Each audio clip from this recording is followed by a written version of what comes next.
New footage of Conor McGregor allegedly punching a man at a party in Ibiza has once again stirred the MMA world, and Joe Rogan did not hold back. On a recent episode of his podcast, Rogan ripped into McGregor, saying the former UFC champ has completely derailed his career. He even compared Conor's downfall to that of Jon Jones, another controversial figure, but one who, unlike McGregor, managed to keep winning. Rogan pointed out that Jones, despite his off-cage issues, became the most dominant light heavyweight ever, and even successfully made the jump to heavyweight, taking out Cyril Gane and now preparing for Stipe Miocic. Meanwhile, Rogan said McGregor's decline came after the Mayweather fight, blaming the massive payday and a party-heavy lifestyle for derailing his focus. Conor self-destructed, Rogan said. After the Mayweather fight, it just wasn't the same guy anymore. Money, distractions, he lost that fire. He then praised Jon Jones, saying, "He's a freak. He's been on top for over a decade, won the belt at 23, fought everybody, beat everybody, went to heavyweight and dominated there too." As for McGregor, he hasn't fought since snapping his leg against Dustin Poirier in 2021. He's now on a 2-fight losing streak. In a now-deleted tweet, Conor fired back at Rogan, saying, "Shut up, Joe, you fool tick." Classic Conor. Throw shade, delete the tweet, and keep the circus moving. Jones and McGregor may have shared controversies, but only one seems to have preserved his legacy. So fight fans. What do you think really caused Conor's collapse? Injury, fame, or just lost passion? Drop your thoughts in the comments. Islam Makhachev just gave us a rare and candid interview with MMA fighting, and he didn't hold anything back. When asked about the upcoming showdown between Ilia Topuria and Charles Oliveira, Makhachev called it a coin toss. He said if Ilia lands clean, it could be game over for Charles. But if the fight goes to the mat, Islam sees it as an easy night for Oliveira. He pointed out that Charles always performs well against strikers and believes Topuria is still primarily that, a striker. But what really grabbed attention was when Islam brought up a possible fight with Kamaru Usman. He revealed he's not just thinking about welterweight, he's committing to it. According to Islam, the 170-pound division holds some massive opportunities, and he's ready to chase them. As for the lightweight belt, when asked if he was forced to vacate it, Islam claimed it was his own decision, saying he didn't want to stall the division. But this is where things get murky. Not long ago, he said he had no plans to vacate. So while he's presenting it as his call now, the behind-the-scenes reality might be more complex. Either way, what's clear is this: Makhachev is done with lightweight and fully locked in on his welterweight future. In his own words, if Charles gets him to the ground, he finishes him.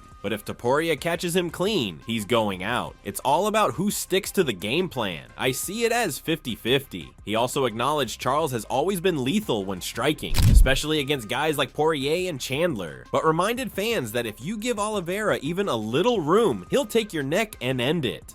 Meanwhile, Charles Oliveira is fired up and laser-focused ahead of his International Fight Week clash with Ilia Topuria. In a recent interview, Charles said this is exactly the kind of fight he's been waiting for. As soon as the offer came in, he jumped on it. No hesitation. And despite what people say, he insists this was never about chasing Islam Makhachev. It's always been about the belt, no matter who holds it. Now that Islam's gone up in weight, Oliveira is fully locked in on Topuria. He did admit there are still questions about how Ilia will handle the jump to lightweight. Charles has been there himself, and he knows how brutal that transition can be. When asked about being a big underdog in this fight, Charles shrugged it off. He said people are gonna believe what they want, but his record speaks louder than odds. Let's not forget, no one in UFC history has more finishes than Charles Oliveira. As for Ilia's bold claim that he'll get a first-round KO, Charles just smiled and said, "Let him talk. I'll show him when the cage door shuts." He respects Topuria's pressure and knockout power, but make no mistake, he's coming to bang too, and he's expecting a full-on war when they meet during International Fight Week. And finally, Ilia Topuria may be preparing for the biggest fight of his life against Oliveira,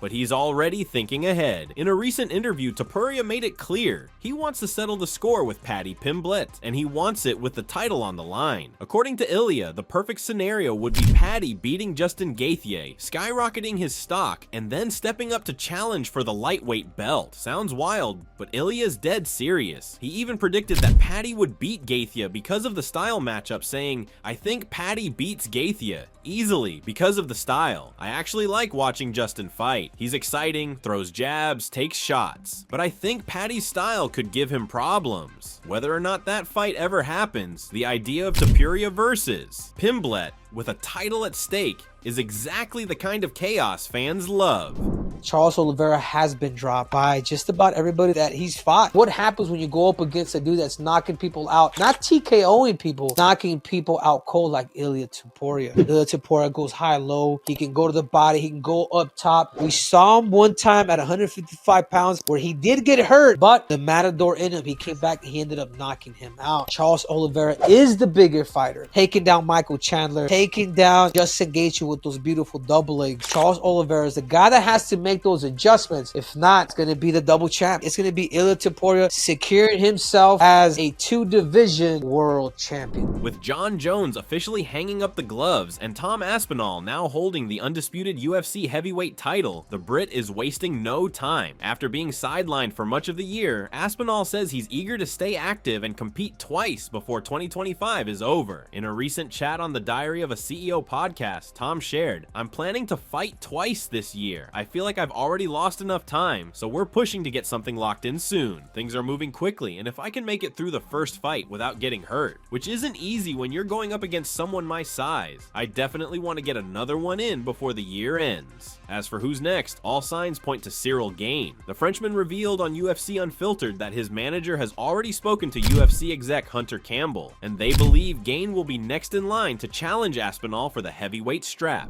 Dana White has just confirmed 2 explosive matchups set for UFC Shanghai. That is officially locked in for August 23rd at the Shanghai Indoor Stadium. And the main and co-main events are absolute bangers. Headlining the card, Brazil's Johnny Walker is set to face off against China's rising star Zhang Mingyang in a 5-round light heavyweight showdown. Walker, known for his wild and unpredictable style, has finished 19 of his 21 victories. On the other side, Zhang is riding a 12-fight win streak, all first-round finishes. Since earning his contract through Season 1 of Road to UFC, Zhang has collected performance bonuses in all 3 of his UFC appearances. This fight could play a major role in shaping the future landscape of the 205-pound division. In the co-main slot, former bantamweight king Aljamain Sterling continues his featherweight journey as he takes on top contender Brian Ortega. Expect fireworks as both men look to make a statement in one of the UFC's deepest divisions. The guy is living his best life. He's had a fantastic career, we all know.